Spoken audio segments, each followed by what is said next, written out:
तीव्रता के भूकंप की चेतावनी ने सबके होश उड़ा दिए हैं।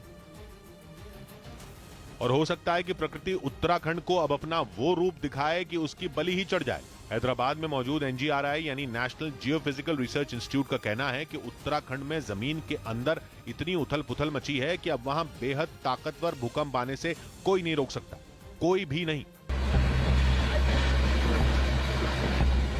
बस नुकसान कम से कम हो, सिर्फ उसके लिए ही तैयारी की जा सकती है। एनजीआरआई उत्तराखंड की लगातार मॉनिटरिंग कर रहा है। वहां आने वाले भूकंपों और जमीन खिसकने की घटनाओं पर वो नजर रख रहा है। इस आधार पर एनजीआरआई का अनुमान है कि उत्तराखंड में आने वाला भूकंप इतनी लाशें बिछाएगा कि तुर्की का 7.8 की तीव्रता का भूकंप भी पीछे छूट जाएगा, क्योंकि खतरा सिर्फ उत्तराखंड में रहने वाले लोगों को ही नहीं होगा। 2 महीने बाद ही 4 धाम यात्रा शुरू होनी है, जिसके लिए देश भर से लाखों लोग उत्तराखंड पहुंचेंगे। और अगर उस दौरान उत्तराखंड में धरती कांपी तो तुर्की का रिकॉर्ड भी टूट जाएगा। इसकी वजह यह है कि एनजीआरआई की स्टडी पर नजर रख रहे चीफ साइंटिस्ट ने बताया कि हिमाचल प्रदेश और पश्चिमी नेपाल के बीच में जो इलाका है वो सीस्मिक गैप है। मतलब यह कि उत्तराखंड में 200 साल से भी ज्यादा वक्त से 8 की तीव्रता का बड़ा भूकंप नहीं आया है, मगर भारतीय टेक्टोनिक प्लेट लगातार चल रही है और इसलिए जमीन के अंदर हलचल बनी हुई है। उस हलचल की वजह से उत्तराखंड के इलाके में धरती के भीतर जबरदस्त दबाव बन चुका है। अब 200 साल से जमा वो दबाव कितने वक्त तक धरती के अंदर अंदर रह पाएगा, वो देर सवेर बाहर तो निकलेगा ही। और बाहर कैसे निकलेगा, तो उसका एक ही रास्ता है, भूकंप, वो भी 8 की तीव्रता का भूकंप। इसीलिए माना गया है कि उत्तराखंड और पश्चिम नेपाल के जो एरियाज हैं उसमें वहां पर जो है एक ग्रेट अर्थक्वेक होने की संभावना है। और ग्रेट अर्थक्वेक का मतलब है रिक्टर स्केल पर 8 या उससे ज्यादा की तीव्रता का भूकंप। अगर इतना ताकतवर भूकंप आया तो नक्शे से उत्तराखंड का नामो निशान भी मिट सकता है। क्योंकि तुर्की में 7.8 की तीव्रता के भूकंप ने क्या तांडव किया वो सबके सामने है। वो ग्रेट अर्थक्वेक भी नहीं था, लेकिन फिर भी वहां 40,000 से ज्यादा लोग मारे गए। और उसके आगे उत्तराखंड की भौगोलिक स्थिति तो बेहद संवेदनशील है। वो आए दिन प्रकृति की मार भी झेलता ही रहता है। वहां कभी जमीन खिसकती है तो कभी बादल फटता है और कभी बाढ़ आ जाती है। लेकिन अगर उत्तराखंड में 8 की तीव्रता का भूकंप आया तो फिर उसका भगवान ही मालिक है, क्योंकि आज से 32 साल पहले 1991 में उत्तरकाशी में भूकंप आया था। तब उत्तराखंड उत्तर प्रदेश का ही हिस्सा था। रिक्टर स्केल पर उस भूकंप की तीव्रता 6.8 थी, जिसने 768 लोगों की जान ले ली थी और 5,066 लोग घायल हो गए थे। उस भूकंप की वजह से 20,000 से ज्यादा मकान मलबे में बदल गए थे और भूकंप के झटके आज के पूरे उत्तराखंड में महसूस हुए। यानी जब 6.8 की तीव्रता के भूकंप में ही उत्तराखंड दहल उठा था, तो रिक्टर स्केल पर 8 की तीव्रता तो वो शायद झेल ही ना पाए। क्योंकि एक बात यह भी है कि उत्तराखंड की मिट्टी की पकड़ कमजोर है और कमजोर पकड़ वाली मिट्टी में भूकंप की तरंगें ट्रैप हो जाती हैं। इससे वो मिट्टी के अंदर ही लगातार ऊपर नीचे या दाएं बाएं मूव होती रहती हैं। नतीजा यह होता है कि भूकंप की तरंगें 2 से 3 गुना तक बढ़ जाती हैं। मतलब भूकंप का असर और बढ़ जाता है। भूकंप की भविष्यवाणी नहीं की जा सकती। तो उत्तराखंड में तुर्की जैसा भूकंप किस तारीख को और कितने बजे आएगा, ये तो वैज्ञानिक भी नहीं बता सकते। क्या पता कल ही कोई बुरी खबर सुनने को मिल जाए या फिर कई साल लग जाएं। लेकिन ये तो तय है कि अगर ऐसा हुआ तो उत्तराखंड की तस्वीर तुर्की से भी दर्दनाक और डरावनी होगी।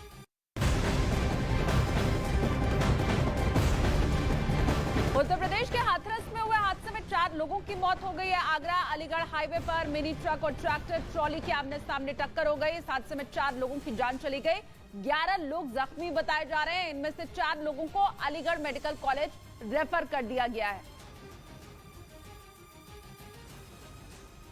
गुरुहरी के पास एक बीसीएम और ट्रैक्टर में आपस में टक्कर हुई है, जिसमें 4 लोगों की मृत्यु हुई है, 10 लोग घायल हैं।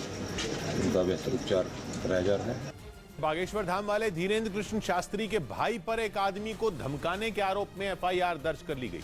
पुलिस के मुताबिक उन्होंने पिस्तौल लहराते हुए उस आदमी को डराने की कोशिश की, जिसका एक वीडियो भी सामने आया, जिसमें बागेश्वर धाम वाले धीरेन्द्र कृष्ण शास्त्री के भाई शालिग्राम हाथ में पिस्तौल लिए एक आदमी को धमकाते दिखाई दिए। बताया गया कि जिस शख्स से मारपीट की गई वो दलित समुदाय से था। विभिन्न SC/ST एक्ट की जो धाराएं हैं उनके तहत मामले को पंजीकृत कर लिया गया है। जानकारी के मुताबिक ये घटना 2 दिन पहले की थी, जहां एक शादी समारोह के दौरान कहासुनी हुई और इसका वीडियो सोशल मीडिया पर वायरल हो गया। जिसके बाद पुलिस ने धीरेन्द्र कृष्ण शास्त्री के भाई पर एक्शन लेते हुए उनके खिलाफ केस दर्ज कर लिया।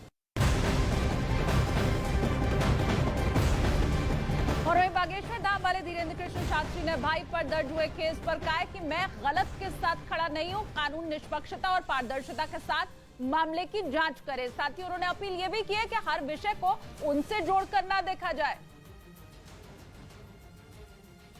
अभी सोशल मीडिया के द्वारा शालिग्राम जी का एक विषय हमारे संज्ञान में आया है। देखो, हम गलत के साथ नहीं हैं, कानून निष्पक्षता और पारदर्शिता की गहराई से इसकी जांच करें। हम कतई गलत के साथ नहीं हैं और हर विषय को हमसे ना जोड़ा जाए। हम अपने मार्ग में सनातन हिंदुत्व और श्री बागेश्वर बालाजी की सेवा में अनवरत लगे हुए हैं, इसलिए कृपा करके हर विषय को हमसे ना जोड़ा जाए। इधर पंजाब में एफसीआई यानी भारतीय खाद्य निगम के अधिकारियों और कर्मचारियों के खिलाफ सीबीआई ने बड़ी कार्रवाई की, जिसमें 30 से ज्यादा जगहों पर छापे मारे गए। ये छापेमारी पिछले महीने दर्ज किए गए मामले से जुड़ी है, जिसमें एक साथ एफसीआई के 74 लोगों के खिलाफ मुकदमा दर्ज किया गया था, जिन पर मिल मालिकों और बिचौलियों के साथ मिलकर खराब क्वालिटी के अनाज को अच्छा बताकर खरीदने के आरोप लगे। एफसीआई अधिकारियों की मिलीभगत से करोड़ों रुपए के अनाज घोटाले का शक है। इधर मुंबई में जमानत पर बाहर आने के बाद मारपीट की आरोपी सपना गिल ने क्रिकेटर पृथ्वी शॉ के खिलाफ ही शिकायत दर्ज करवा दी, जिसमें उन्होंने पृथ्वी शॉ और उनके दोस्त पर झगड़े के लिए उकसाने और उनसे मारपीट करने का आरोप लगाया। सपना गिल को पृथ्वी शॉ की कार पर हमला करने के आरोप में हिरासत में लिया गया था। हालांकि एक दिन पहले ही उन्हें अंधेरी कोर्ट से जमानत मिल गई थी। और उधर बागेश्वर धाम वाले धीरेन्द्र कृष्ण शास्त्री को लेकर अब एक नया विवाद खड़ा हो गया है। मुस्लिम धर्म गुरुओं ने मुसलमानों से धीरेन्द्र शास्त्री की कथाओं में नहीं जाने की अपील की है। बागेश्वर धाम वाले धीरेन्द्र कृष्ण शास्त्री की चर्चा इन दिनों पूरे देश में हो रही है। पंडित धीरेन्द्र शास्त्री के कई बयान पूरे देश में वायरल हो रहे हैं, लेकिन इसी बीच मुस्लिम समाज उनके विरोध में खड़ा हो गया है। आगरा में ऑल इंडिया जमीयत-उल-कुरैश के जिलाध्यक्ष ने मुसलमानों से धीरेन्द्र कृष्ण शास्त्री के कार्यक्रमों से दूर रहने की अपील की है। मुसलमानों से अपील करेगा कि ऐसे साधु संतों के प्रोग्रामों में शामिल ना हो।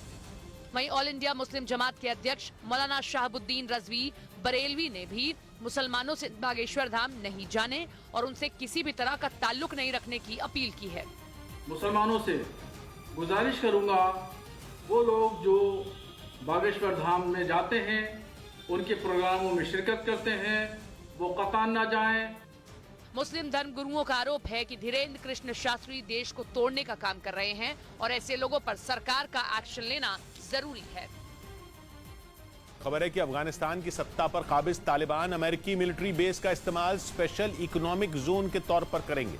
आतंकवाद के खात्मे के लिए अमेरिकी फौज करीब 20 साल तक अफगानिस्तान में रही और इस दौरान अफगानिस्तान के अलग अलग हिस्सों में अपने सैनिकों की सुविधा के लिए उसने कई मिलिट्री बेस बनाए थे। लेकिन अमेरिका और नेटो के सैनिकों के लौटने के बाद ये बेस खाली पड़े हैं और अब तालिबान ने उन्हीं मिलिट्री बेस को स्पेशल इकोनॉमिक जोन में बदलने का प्लान तैयार किया है, जिनका इस्तेमाल वो अफगानिस्तान में कारोबार को बढ़ावा देने और देश की अर्थव्यवस्था को सुधारने में करेंगे। तालिबान के वित्त मंत्री मुल्ला अब्दुल गनी बरादर ने अमेरिका के छोड़े इन मिलिट्री बेस को कंट्रोल में लेने का ऐलान किया। उन्होंने ये भी कहा कि पहले नेटो के सैनिक इनका इस्तेमाल करते थे, लेकिन अब इन्हें स्पेशल इकोनॉमिक जोन में बदला जाएगा, जिसकी शुरुआत राजधानी काबुल से होगी। इसके बाद अफगानिस्तान के दूसरे प्रांतों में मौजूद अमेरिकी मिलिट्री बेस को भी विकसित करने का काम शुरू किया जाएगा।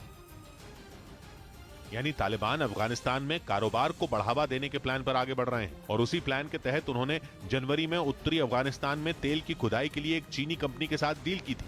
माना जाता है कि अफगानिस्तान में नेचुरल गैस, कॉपर, कोबाल्ट, सोने और लिथियम के बड़े भंडार मौजूद हैं, जिनके दम पर अफगानिस्तान की काया पलट सकती है। लेकिन करीब 50 साल तक अलग अलग जंग में उलझे रहने की वजह से इनका पता नहीं लगाया जा सका। लेकिन अब तालिबान के साथ कई देशों की नजर इन पर टिकी है और माना जा रहा है कि आने वाले कुछ महीनों में तालिबान इन खनिजों को निकालने के लिए कई देशों के साथ बड़े करार कर सकते हैं।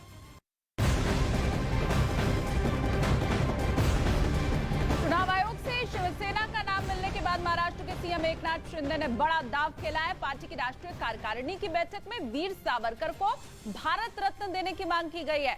इसके पहले कार्यकारिणी की बैठक में कई अहम प्रस्ताव पास किए गए थे। इसमें वीर सावरकर को भारत रत्न देने की मांग भी शामिल है। इसके पहले लोकसभा में भी शिवसेना सांसद राहुल शेवाले ने वीर सावरकर को भारत रत्न देने की मांग की थी। पिता सावरकर, उनको भारत रत्न मिलना चाहिए, मरणोत्तर भारत रत्न मिलना चाहिए। जो यहाँ के निवडणूक आयोग ने जो कुछ नियमावली दी है उसको सामने रख के ही काम करना चाहिए। जो संकल्प वंदनीय बाला साहब ठाकरे जी का था वो आगे लेके जाना, जिसके लिए हमने उठाव किया था वो ध्यान में रख के आगे काम करना, ये मार्गदर्शन मुख्य नेता शिवसेना के एकनाथ जी शिंदे साहब ने सब राष्ट्रीय कार्यकारिणी को किया है।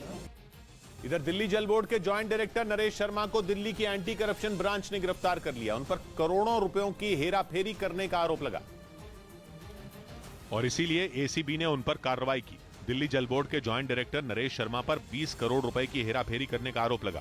दिल्ली की एंटी करप्शन ब्रांच इस मामले में उनसे पूछताछ कर रही थी, लेकिन अब उन्हें गिरफ्तार कर लिया गया।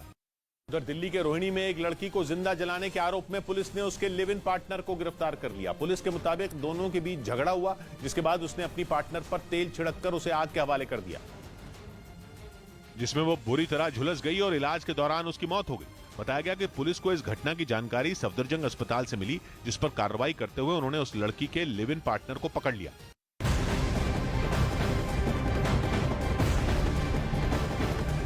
और बड़ी खबर मिल रही है, गुरुग्राम हत्याकांड के ऊपर पर्दाफाश हुआ है। लॉरेंस के करीबी ने इस पूरे हमले की जिम्मेदारी ली है। ऋतिक बॉक्सर ने जिम्मेदारी ली है। बड़ी खबर इस वक्त आपको हम बता रहे हैं गुरुग्राम से, जहां पर हत्या मामले से जुड़ी हुई ये बड़ी खबर है। हत्या की जिम्मेदारी लॉरेंस बिश्नोई गैंग के गैंगस्टर ऋतिक बॉक्सर ने ली है। हत्या के बाद एक सोशल मीडिया पोस्ट की गई है। इसमें दावा यह किया गया है कि राहुल का मर्डर लॉरेंस बिश्नोई गैंग ने करवाया है और इसके साथ ही पोस्ट में दावा यह भी किया गया है कि जो भी कौशल बवाना और बम्बिया का साथ देगा उसका भी हाल यही होगा। आनंद तिवारी और ज्यादा जानकारी के साथ जुड़े। आनंद, क्या कुछ लिखा गया इस पोस्ट में?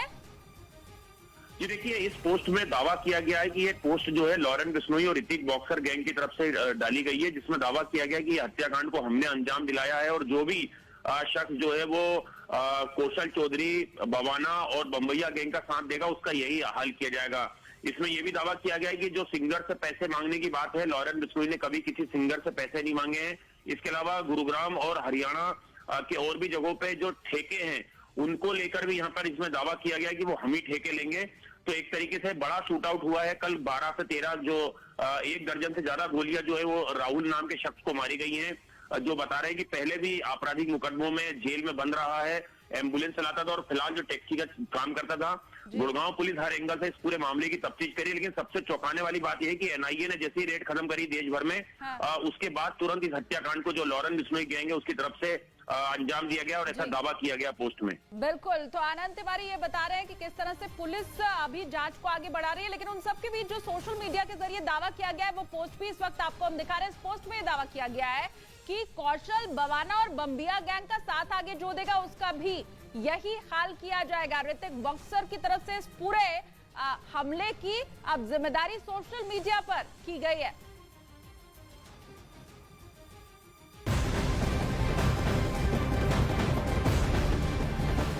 उधर शिवसेना के नाम और चुनाव चिन्ह के विवाद का मामला खत्म होता दिखाई दे नहीं रहा है। उधर ठाकरे गुट ने चुनाव आयोग के फैसले को सुप्रीम कोर्ट में चुनौती दे दी है और इसके ऊपर दोपहर 3:30 बजे सुप्रीम कोर्ट में सुनवाई होनी है। बड़ी खबर इस वक्त की आपको हम बता रहे हैं। अब उधर ठाकरे गुट सुप्रीम कोर्ट का रुख कर चुका है और पूरे मामले के ऊपर आज 3:30 बजे सुप्रीम कोर्ट में सुनवाई होनी है। तो बड़ी खबर, शिवसेना का नाम और चुनाव चिन्ह से जुड़ा जो विवाद है उसके ऊपर। इधर उद्धव ठाकरे गुट को एक और बड़ा झटका तब लगा जब लोकसभा में शिवसेना का पार्टी दफ्तर शिंदे गुट को दे दिया गया। यह लोकसभा का कमरा नंबर 128 है जो शिवसेना को पार्टी कार्यालय के तौर पर अलॉट हुआ था, लेकिन अब इस दफ्तर पर शिवसेना के शिंदे गुट का कब्जा हो गया। इसे एक दिन पहले चुनाव आयोग ने शिंदे गुट को पार्टी का चुनाव चिन्ह सौंपा था, जिसके बाद पार्टी के मुंबई दफ्तर पर भी शिंदे गुट ने कब्जा जमा लिया था। आईएमएफ ने पाकिस्तान से 2 टूक कह दिया कि वो गरीबों पर नहीं बल्कि रईसों पर टैक्स लगाए, क्योंकि आईएमएफ चाहता है कि पाकिस्तान में गरीब लोगों की हालत सुधरे। आईएमएफ ने इससे पहले भी पाकिस्तान के सामने कई शर्तें रखी थी, लेकिन अब तो वो पाकिस्तान की सरकार को यह भी बता रहा है कि उसे देश कैसे चलाना है, किस पर टैक्स लगाना है और किस पर नहीं। ऐसी नौबत इसलिए आई क्योंकि पाकिस्तान में गरीबों की हालत बद से बदतर हो रही है और रईसों की मौज है, जिसकी सबसे बड़ी वजह है पाकिस्तान सरकार की नीतियां, जिसने गरीब लोगों की जिंदगी नर्क बना दी है। क्योंकि कंगाली के दौर में भी पाकिस्तान में पैसे वालों को कुछ खास दिक्कत नहीं हो रही। और वो आराम से जिंदगी गुजार रहे हैं, जबकि गरीब लोगों के लिए 2 वक्त की रोटी तक महंगी है। यही वजह रही कि IMF पाकिस्तान को कर्ज देने में आनाकानी कर रहा है, जिसके बारे में IMF चीफ ने एक इंटरव्यू में बात की और पाकिस्तान को 2 नसीहतें दी। पहली, टैक्स पॉलिसी में बदलाव, जिसके तहत सार्वजनिक या निजी क्षेत्र में अच्छा पैसा कमाने वालों को अर्थव्यवस्था में योगदान देने की जरूरत है। और दूसरी, गरीबों को सब्सिडी, जिसके जरिए गरीबों को फायदा पहुंचाया जाए। IMF चीफ ने लगे हाथ ये भी कह डाला कि सब्सिडी का फायदा अमीरों को न दिया जाए। यानी IMF ने पाकिस्तान की सरकार के मुंह पर जोरदार तमाचा मार दिया और उससे कह दिया कि वो अमीरों की चाकरी करना बंद करे और गरीबों पर ध्यान दे, क्योंकि भ्रष्टाचार के मामले में अव्वल आ चुके पाकिस्तान पर उसे रत्ती भर भरोसा नहीं। IMF को लग रहा है कि उसकी मदद का फायदा पाकिस्तान के रईसों और नेताओं को मिलेगा और गरीब जनता खाली हाथ रह जाएगी, क्योंकि मौजूदा हालात में पाकिस्तान में गरीब होना सबसे बड़ा गुनाह है। यही वजह है कि IMF पाकिस्तान के सामने शर्तों पर शर्तें रखे जा रहा है, जिनमें ताजा शर्त यह है कि IMF से मिले पैसों से वो अपना पुराना कर्ज न चुकाए, जिसके लिए उसने चीन और सऊदी अरब से बात भी की, खासकर चीन से, क्योंकि पाकिस्तान पर $100 बिलियन यानी भारतीय रुपयों में 8,20,000 करोड़ रुपए कर्ज है, जिसमें 30% चीन का है। और चीन लगातार पाकिस्तान से अपना कर्ज वापस मांग रहा है, जिससे IMF पाकिस्तान की मदद करने से हिचकिचा रहा है। उसे लगता है कि पाकिस्तान IMF से मिले पैसों से चीन का कर्ज न चुकाने लग जाए, क्योंकि ऐसा होने पर पाकिस्तान की गरीब जनता खाली हाथ रह जाएगी। पाकिस्तान के पूर्व प्रधानमंत्री इमरान खान आज से जेल भरो आंदोलन की शुरुआत करने जा रहे हैं, जिसकी शुरुआत लाहौर से की जाएगी। खबरों के मुताबिक PTI के नेता और कार्यकर्ता इस आंदोलन के तहत अपनी गिरफ्तारी देंगे। अगर पार्टी कार्यकर्ता और सदस्यों को गिरफ्तार नहीं किया जाता है तो वो उस जगह पर बैठे रहेंगे। इमरान खान का जेल भरो आंदोलन 22 फरवरी से 1 मार्च तक चलेगा। जेल भरो आंदोलन को देखते हुए शाहबाज सरकार ने भी तैयारी पूरी कर ली है। पूरे लाहौर में धारा 144 लगा दी गई है। साथ ही 22 फरवरी से 1 मार्च तक किसी भी तरह की रैली और जलसे के ऊपर पूर्ण रूप से प्रतिबंध रहेगा। इस बीच पाकिस्तान के परमाणु वैज्ञानिक परवेज हुदबॉय ने अपने ही देश के परमाणु कार्यक्रम की पोल खोल दी। उन्होंने एक इंटरव्यू में यह दावा किया कि पाकिस्तान को परमाणु बम का डिजाइन चीन से मिला था। और इससे पर्दा तब उठा जब अमेरिका ने 2003 में पाकिस्तान के एक जहाज को पकड़ लिया था। परमाणु वैज्ञानिक परवेज हुदबॉय ने एक इंटरव्यू में यह दावा किया कि पाकिस्तान के परमाणु कार्यक्रम के जनक डॉक्टर अब्दुल कदीर खान ये डिजाइन लीबिया को बेचने वाले थे। इसके लिए उन्होंने डिजाइन को मलेशिया से समंदर के रास्ते लीबिया भिजवाने की कोशिश की थी, लेकिन उस जहाज को अमेरिका ने पकड़ लिया था। अमेरिका ने जिस जहाज को पकड़ा था उसका नाम BBC कार्गो था, जिस पर परमाणु बम का डिजाइन था और उस पर चीनी भाषा में लिखा था।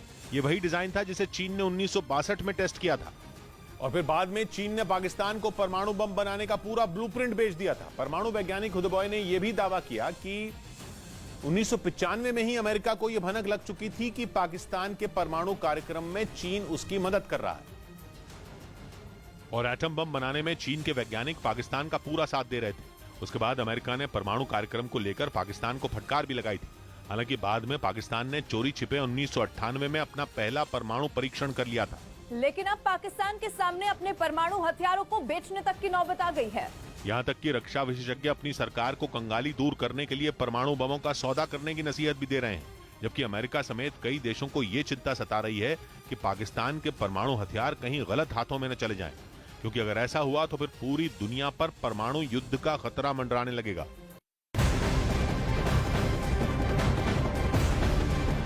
पाकिस्तान के पूर्व प्रधानमंत्री इमरान खान को NAB ने तोशा खाना मामले में समन्स भेजा है। सूत्रों के मुताबिक NAB ने इमरान खान, उनकी पत्नी बुशरा बीवी के साथ साथ PTI के नेता शाह महमूद कुरैशी और फवाद चौधरी को भी समन्स जारी कर 9 मार्च को पूछताछ के लिए रावलपिंडी बुलाया है। सूत्रों के मुताबिक NAB की टीम मामले की जांच के लिए UAE भी जाएगी। इमरान खान पर प्रधानमंत्री के रूप में उन्हें दिए गए तोहफों को अवैध रूप से बेचने का आरोप है, जिसमें कई महंगे तोहफे भी शामिल हैं। सोमवार को इमरान खान को इसी मामले में लाहौर हाईकोर्ट से जमानत मिली थी।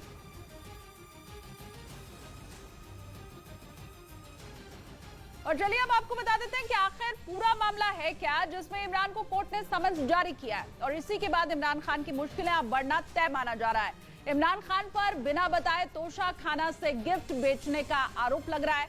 इमरान ने जो गिफ्ट बेचे वो विदेशी लोगों से उन्हें मिले थे। अब नियम यह है पाकिस्तान में कि गिफ्ट सरकारी खजाने में जमा कराना होता है। जो गिफ्ट बेचने के आरोप लग रहे थे उसमें हीरे के आभूषण है, कंगन तक शामिल थे। आरोप यह भी है कि इमरान खान ने तोहफे में मिली 3 घड़ियों को भी बेच दिया और इसी के साथ इमरान पर 15 करोड़ से ज्यादा की घड़ियां बेचने का आरोप लगा। इमरान खान पर सामान बेचने से मिली हुई राशि जमा नहीं कराने का आरोप भी है। गीतकार जावेद अख्तर ने पाकिस्तान की जमीन से ही पाकिस्तान को धो डाला। जावेद अख्तर फैज फेस्टिवल में शामिल होने के लिए पाकिस्तान के लाहौर पहुंचे थे, जहां उन्होंने पाकिस्तान को खूब खरी खोटी सुनाई। जावेद अख्तर ने साफ कहा कि मुंबई पर हमला करने वाले पाकिस्तान में घूम रहे हैं। हम तो मुंबई के लोग हैं, हमने देखा हमारे शहर पे कैसे हमला हुआ था। लेकिन जावेद अख्तर का अपनी बात को रखने का अंदाज ऐसा था कि फैज फेस्टिवल में शिरकत करने पहुंचे लोग खुद को तालियां बजाने से रोक नहीं पाए, जबकि उनमें ज्यादातर लोग पाकिस्तानी नागरिक ही थे। तो ये शिकायत अगर हिंदुस्तानी के दिल में हो तो आपको बुरा नहीं मानना चाहिए। फैज फेस्टिवल में जावेद अख्तर ने भारत और पाकिस्तान में होने वाले कार्यक्रमों पर भी पाकिस्तान पर कटाक्ष किया।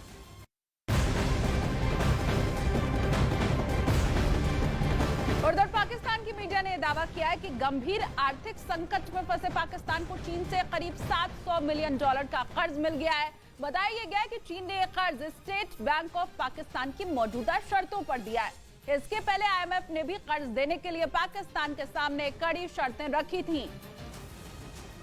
तो बड़ी खबर इस वक्त की आपको बता रहे हैं, एक तरफ तो IMF कई शर्त रख रहा है पाकिस्तान के सामने और वहीं दूसरी तरफ पाकिस्तान की मीडिया ये दावा कर रही है कि चीन ने कर्ज पाकिस्तान को दे भी दिया है। हालांकि जो कर्ज मिला है वो स्टेट बैंक ऑफ पाकिस्तान की जो मौजूदा शर्तें हैं उसी के बिना पर दिया गया है। इस बीच तुर्की और सीरिया की धरती भूकंप के झटकों से फिर दहल उठी।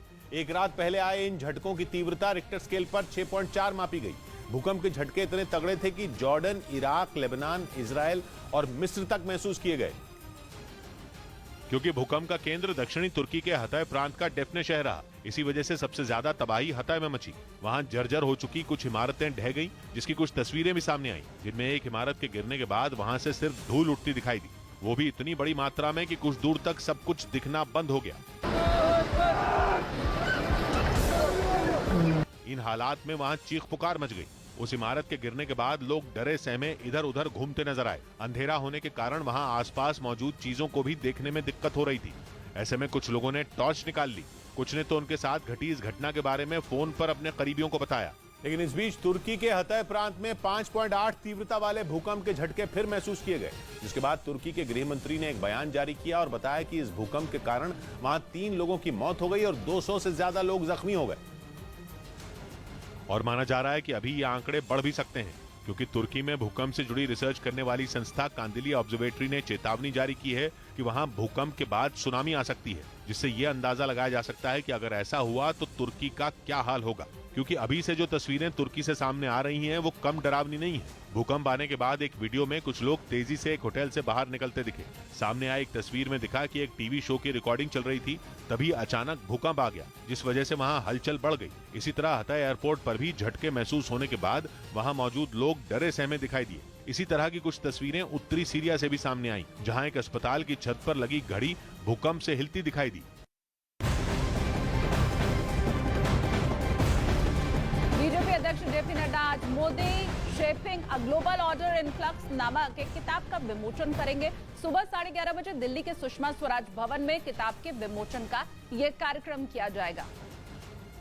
तो बड़ी खबर इस वक्त की आपको बता रहे हैं, सुबह 11:30 बजे किताब का विमोचन करेंगे बीजेपी के राष्ट्रीय अध्यक्ष जेपी नड्डा। दिल्ली के सुषमा स्वराज भवन में इस कार्यक्रम का आयोजन किया गया है। आपको बताएं किताब का नाम है Modi shaping a global order in flux.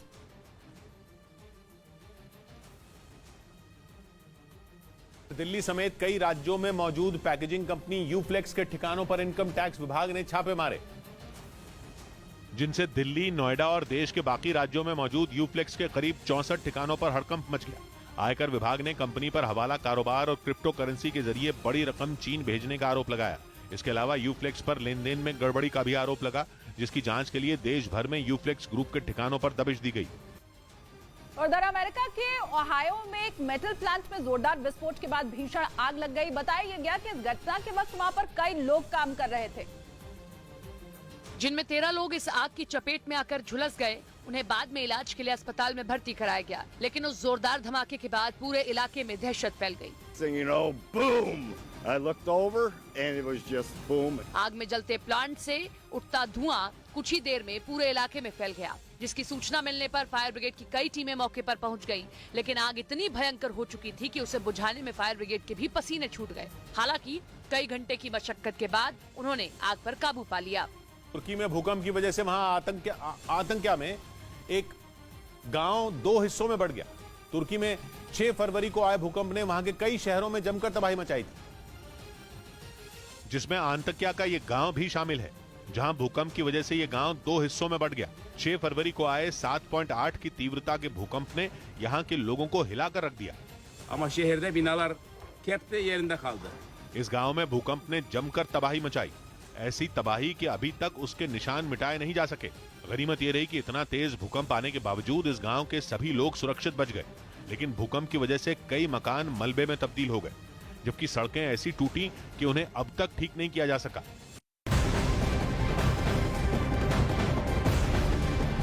और वहीं योगी सरकार उत्तर प्रदेश का बजट आज पेश करेगी। वित्त मंत्री सुरेश खन्ना सुबह 11 बजे बजट पेश करेंगे। बताया जा रहा है कि इस बार करीब 7 लाख करोड़ रुपए का बजट पेश किया जा सकता है। बजट में अगले साल होने वाले लोकसभा चुनावों को ध्यान में रखते हुए कई ऐलान भी किए जा सकते हैं।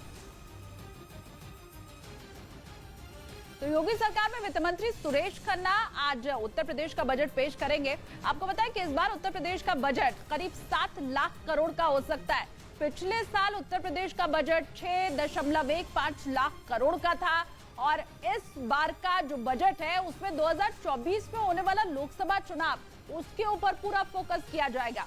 इसके साथ ही बजट में किसानों को लेकर कुछ बड़ा ऐलान भी किया जा सकता है। सरकार कृषि उपकरणों के ऊपर मिलने वाली सब्सिडी और बढ़ा सकती है। इसके साथ ही बजट में एमएसएमई सेक्टर के ऊपर विशेष फोकस किया जाएगा।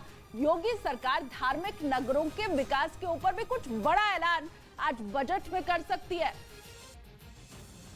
इस बीच खबर है कि एक ऑयल टैंकर पर हमले के बाद इजरायल और ईरान में तनाव और ज्यादा बढ़ गया, क्योंकि इजरायल ने उसके ऑयल टैंकर पर हमले के लिए सीधे तौर पर ईरान को जिम्मेदार ठहरा दिया, जिसके बाद दोनों देश फिर आमने सामने आ गए। बताया गया कि 10 फरवरी को अरब सागर में इजरायल के एक ऑयल टैंकर पर ड्रोन से हमला किया गया था। हालांकि इस हमले में ऑयल टैंकर को ज्यादा नुकसान नहीं पहुंचा था, लेकिन खबर है कि इसी के बाद दोनों देशों के बीच तनाव चरम पर पहुंच गया। हालांकि इजरायल के मीडिया के मुताबिक ईरान ने ऑयल टैंकर पर हमले के आरोप को सिरे से खारिज कर दिया, लेकिन ये पहला मौका नहीं है जब इजरायल के किसी ऑयल टैंकर को ड्रोन से निशाना बनाया गया हो। इससे पहले भी कई बार इजरायल ईरान पर उसके ऑयल टैंकरों को निशाना बनाने का आरोप लगाता रहा है।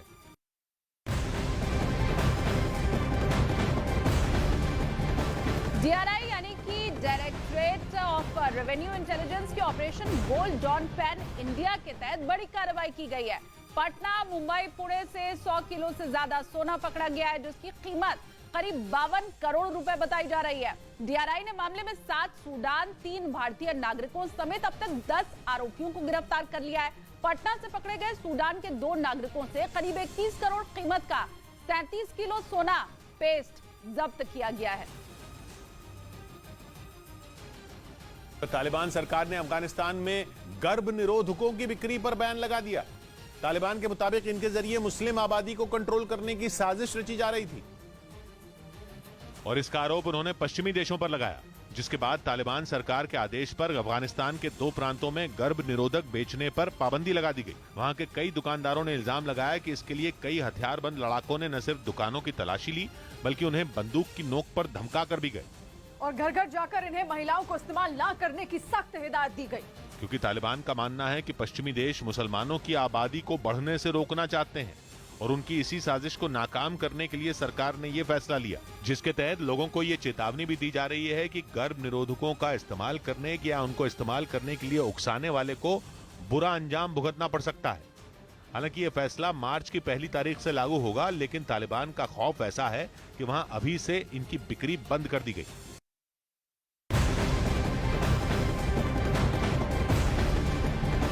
देहरादून में झमाझम बारिश हुई है। कई इलाकों में जलभराव से लोगों की मुश्किलें बढ़ गई हैं। अचानक आई बारिश की वजह से मौसम भी बदला हुआ दिखाई दिया।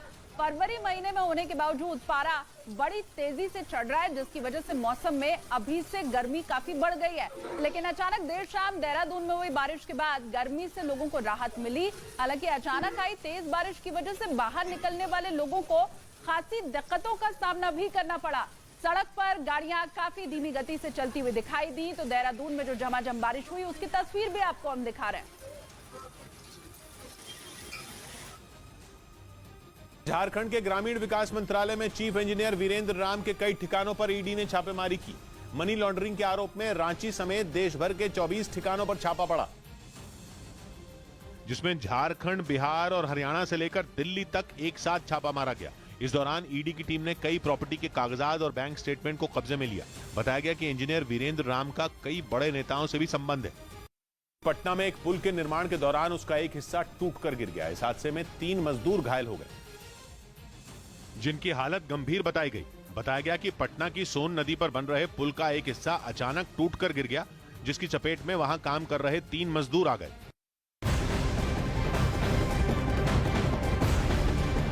उधर हिमाचल प्रदेश के शिमला में मौसम ने करवट ले ली है। शिमला में जमकर ओले गिरे हैं। वहां से एक हैरान करने वाली तस्वीर भी सामने आई है। शिमला में ओलावृष्टि के दौरान ही आसमानी बिजली गिरी, जिसके बाद लोगों में दहशत का माहौल है। उधर आसमान से बिजली गिरने का वीडियो अब सोशल मीडिया के ऊपर बड़ी तेजी से वायरल है। प्रधानमंत्री नरेंद्र मोदी पर विवादास्पद बयान देने वाले कांग्रेस प्रवक्ता पवन खेड़ा के खिलाफ प्रदर्शन तेज हो गया। इसके साथ ही पवन खेड़ा के खिलाफ यूपी के कई शहरों में केस भी दर्ज किया गया और दिल्ली बीजेपी ने सड़क पर उतरकर प्रदर्शन किया। प्रदेश बीजेपी के कई नेताओं के साथ सैकड़ों कार्यकर्ता अपना विरोध जताने के लिए सोनिया गांधी के घर की तरफ बढ़ने लगे। हालांकि रास्ते में कई जगहों पर पुलिस ने बैरिकेड लगा रखे थे, लेकिन पवन खेड़ा के बयान पर भड़के कार्यकर्ताओं ने उन बैरिकेड को तोड़ दिया। सोनिया गांधी से माफी की मांग करते हुए ये प्रोटेस्ट लगातार आगे की तरफ बढ़ रहा है। बाद में पुलिस ने उन्हें आगे बढ़ने से रोक दिया। ये पूरा हंगामा हाल ही में कांग्रेस प्रवक्ता के प्रधानमंत्री पर दिए विवादास्पद बयान के बाद शुरू हुआ। नाम भले दामोदर दास है, काम गौतम दास है। इस मामले पर लखनऊ में भी बीजेपी के कई नेताओं ने अपना विरोध जताया। उन्होंने पवन खेड़ा के खिलाफ थाने में एफआईआर दर्ज करवाई। लखनऊ की तरह वाराणसी में भी बीजेपी नेताओं ने कांग्रेस प्रवक्ता के खिलाफ केस दर्ज करवाया। उधर यूरोपीय देश इटली पर भयंकर सूखे का संकट मंडराने लग गया है। वहां पिछली गर्मियों में भी सूखे की वजह से लोगों को भारी मुश्किलों का सामना करना पड़ा था। और मौसम वैज्ञानिकों की माने तो इस बार के हालात पहले से भी बदतर हो सकते हैं, क्योंकि इटली की सबसे बड़ी गाडा झील का जलस्तर रिकॉर्ड स्तर पर गिर गया है, जिसकी वजह से उसके पानी के नीचे की चट्टानें भी साफ दिखाई देने लगी हैं।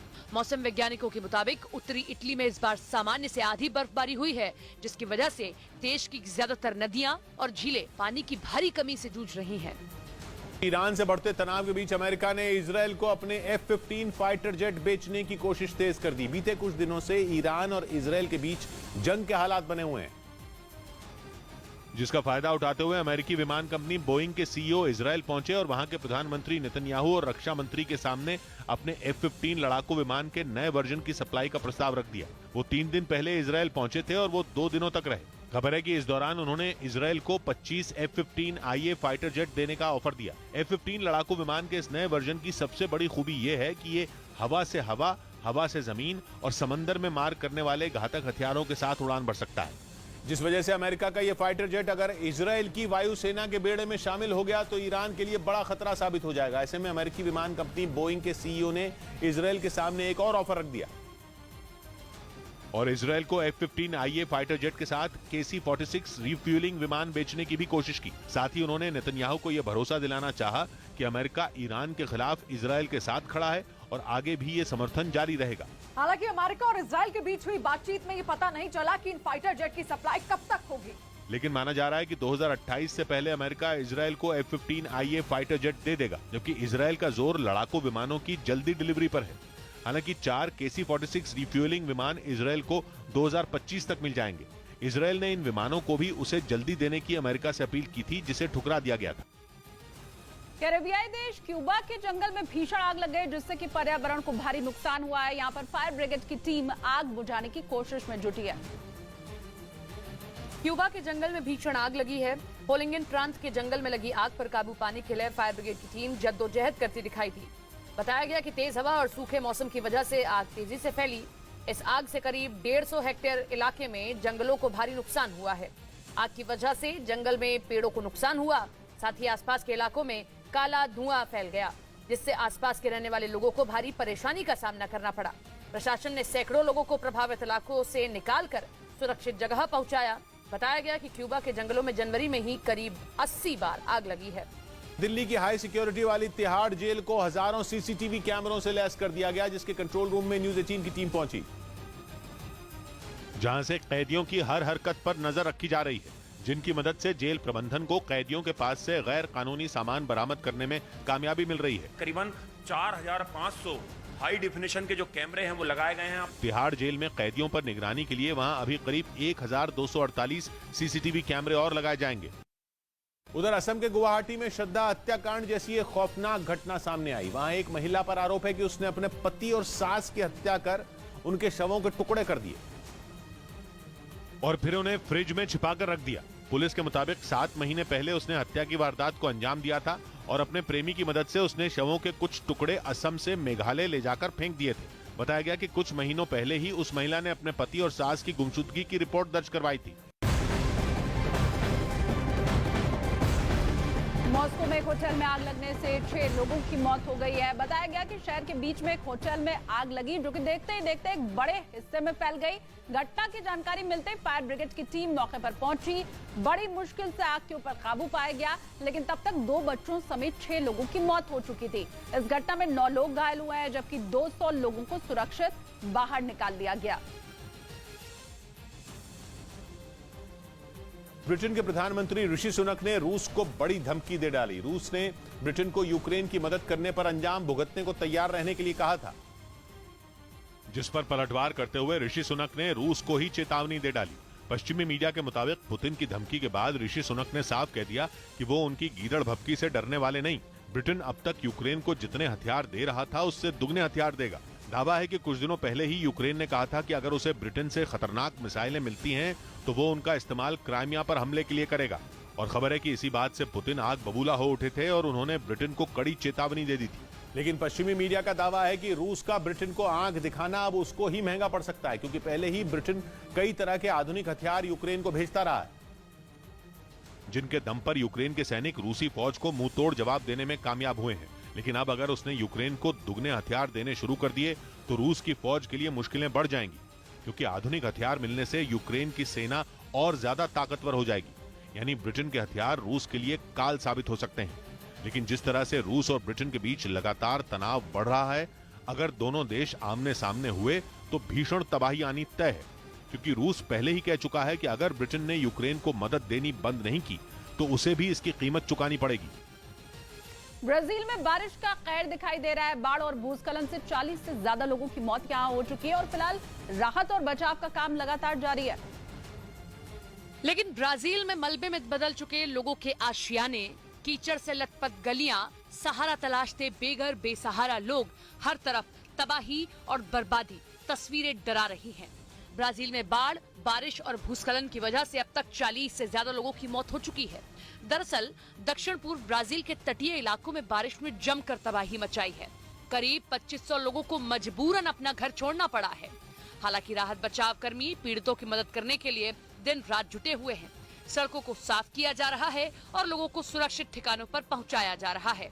भूस्खलन से ब्राजील में होने वाले कार्निवल के लिए दुनिया के कोने कोने से पर्यटक आते हैं, जो इस आपदा की वजह से फंस गए हैं।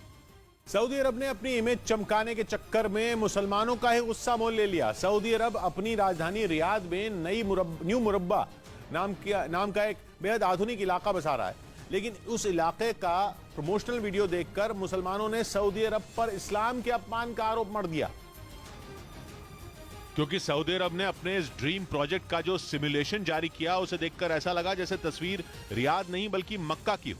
ऐसा इसलिए क्योंकि उसमें न्यू मुरब्बा शहर के बीचों बीच मुसलमानों के धर्मस्थल काबा जैसा एक ढांचा नजर आया। इसी बात पर सोशल मीडिया पर कई मुसलमानों ने ऐतराज जताया। वो काबा की नकल करने पर भड़क गए।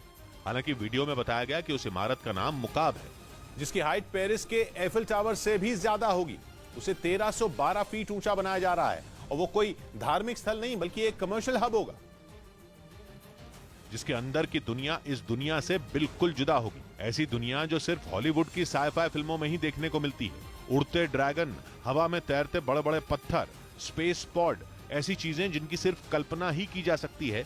लेकिन सऊदी अरब का दावा है कि उसका मुकाब ऐसी हकीकत होगा जिसमें एंटरटेनमेंट, शॉपिंग, होटल और रेस्टोरेंट से लेकर मकान तक बने होंगे। इस प्रोजेक्ट पर सऊदी अरब पानी की तरह पैसा बहा रहा है, जो कि 2030 तक पूरा होगा। उत्तर प्रदेश के आगरा में कार सवार इंसानियत भूल गया। वो सड़क पर लेटे आदमी पर गाड़ी चढ़ाता हुआ चला गया। इस घटना की तस्वीरें पास ही लगे सीसीटीवी कैमरे में रिकॉर्ड हो गई। वीडियो में दिखाई दिया कि एक आदमी बीच सड़क पर लेटा हुआ था। उसके आसपास से गाड़ियां गुजर रही थी और इसी बीच एक आदमी कार से वहां पहुंच गया और आदमी पर कार चढ़ाता हुआ गुजर गया। इस दौरान दर्द से कराहते हुए आदमी ने उठने की कोशिश भी की, लेकिन वो उठ नहीं पाया। हालांकि आदमी पर कार चढ़ाने के बाद वो कुछ समय रुका, लेकिन उसने भी घायल आदमी को अस्पताल पहुंचाने की जरूरत नहीं समझी। आसपास कुछ और भी लोग इकट्ठे हो गए। लोग दूसरों की ओर मदद के लिए देखते रहे, लेकिन किसी ने भी खुद पीड़ित को अस्पताल पहुंचाने की हिम्मत नहीं दिखाई। इस दौरान कुछ मोटरसाइकिल वाले भी घायल के पास से बचते हुए निकल गए, लेकिन कोई भी रुका नहीं। इस घटना की तस्वीरें पास ही लगे सीसीटीवी कैमरे में रिकॉर्ड हो गई। आरोप लगाया गया कि चीन में राष्ट्रपति शी जिनपिंग का विरोध करने वाले लोग कई महीनों से लापता हैं। ये वो लोग हैं जिन्होंने चीन में कोरोना के दौरान अपनाई गई नीतियों का विरोध किया था और फिर महीनों बाद तक उनका कोई पता नहीं चला। और ये एक या दो नहीं बल्कि 100 से ज्यादा लोग हैं जो पिछले साल नवंबर में चीन में लगाए गए लॉकडाउन का विरोध करने सड़कों पर उतरे थे और चीन की सरकार ने उन्हें पकड़कर जेल में बंद कर दिया था। लेकिन इन्हें किस जेल में डाला गया इसकी जानकारी महीनों बाद तक भी किसी को नहीं दी गई। यही वजह है कि इनमें कुछ की मौत हो जाने की आशंका भी जताई जा रही है, जिसके खिलाफ बीजिंग समेत कई शहरों में लोगों ने मोर्चा खोला हुआ है।